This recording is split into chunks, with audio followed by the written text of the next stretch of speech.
Hello everyone. What are you doing? Worrying about your child's future? तर काळजी नका करू. फक्त मुक्ताई कॉन्व्हेंटला संपर्क साधा. Because here you get learning with the excellence, quality education, science-based activities, play-based games and interactive learning. With all these modern teaching methods and strong parent-teacher communication, then what are you waiting for? लवकरात लवकर आपल्या पाल्याचे admission Muktai कॉन्व्हेंटला करा. Location आहे Muktai convent, Chetananagar, Sundarkhed, Buldhana.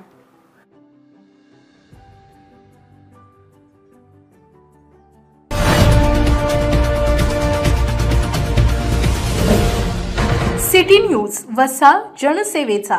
शेतकऱ्यांसाठी बलिदान देणारे युवा शेतकरी पुरस्कार प्राप्त स्वर्गीय कैलास नागरे यांची न्यायिक बातमी हॅलो बुलढाण्याने वेळोवेळी लावून धरली. मात्र ढिम्म सरकारने नागरे कुटुंबियांना अद्यापही न्याय न दिल्याने आमदार सिद्धार्थ खरात यांनी व्यवस्थेनेच कैलास नागरे यांचा बळी घेतला असा आरोप करून शासनाने त्यांच्या कुटुंबियांना दिलेला शब्द पाळावा अशी मागणी विधिमंडळात केली आहे. खडक पुन्हा प्रकल्पातून शिवणे आरमाळा परिसरातील छोट्या धरणांमध्ये पाणी सोडले जावे, कालव्यातून शेतीसाठी पाणी उपलब्ध व्हावे यासाठी अनेक निवेदने, साखळी उपोषण करून प्रशासनाचे लक्ष वेधणारे युवा शेतकरी कैलास अर्जुनराव नागरे वय वर्ष 44 यांनी 13 मार्चला होळीच्या दिवशी शेतात सुसाईड नोट लिहून आत्महत्या केली होती. दरम्यान काही नेते मंडळी यांनी त्यांचे घर गाठून धीर दिला आणि आश्वासनांची खैरात केली होती. प्रामुख्याने मुख्यमंत्री देवेंद्र फडणवीस यांनी पालकत्व स्वीकारणार असल्याचे जाहीर केले होते. याचे आदेश निघाले नाहीत. एका बोटचेप्या पोर्टल न्यूजने पीए विद्याधर महाले यांनी त्यांच्याशी संपर्क साधून त्यांनीच प्रस्ताव पाठविला नसल्याचे मुख्यमंत्र्यांच्या विषयी सकारात्मक बातमी टाकून गवगवा केला. प्रत्यक्षात नागरे कुटुंबियांना 2 अपत्ये आहेत. मुलगी अभियांत्रिक शिक्षण घेते तर मुलगा इयत्ता 9वी मध्ये शिकत असून शैक्षणिक सत्र उलटले तरी मुख्यमंत्र्यांची अजूनही कुठलीही मदत मिळाली नाही. स्वाती नागरे यांना कुठली नोकरी दिलेली नाही. त्यामुळे नागरिक कुटुंबियांना न्याय द्यावा अशी मागणी आमदार सिद्धार्थ खरात यांनी विधिमंडळात केली.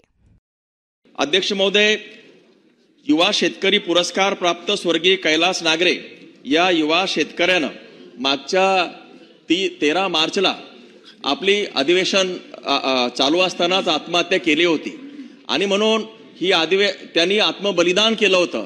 कशासाठी केलं होतं तर शेतीला पाणी द्यावं, 14 गावांच्या शेतीचा पाणी मिळावं या संदर्भात त्यांनी निवेदनं दिली. निराश झाला आणि त्यांनी आत्मबलिदान दिलं. या संदर्भामध्ये मी लक्षवेधी अनेक विविध आयुधामार्फत हा प्रश्न उपस्थित केला. शेवटी माननीय मुख्यमंत्री महोदयांनी कैलास नागरे यांचे 2 मुलांचं पालकत्व घेण्याचं जाहीर केलं. तथापि या संदर्भात कोणत्याही प्रकारची आदेश या ठिकाणी निघालेले नाहीत. म्हणून माननीय मुख्यमंत्री महोदयांना आणि शासनाला माझी विनंती आहे की या संदर्भात तातडीनं त्याप्रमाणे कार्यवाही करावी. कैलास नागरेच्या मुलीचे आता अभियांत्रिकी शिक्षण सुरू झालेलं आहे. मुलगा सुद्धा 9वीला आहे.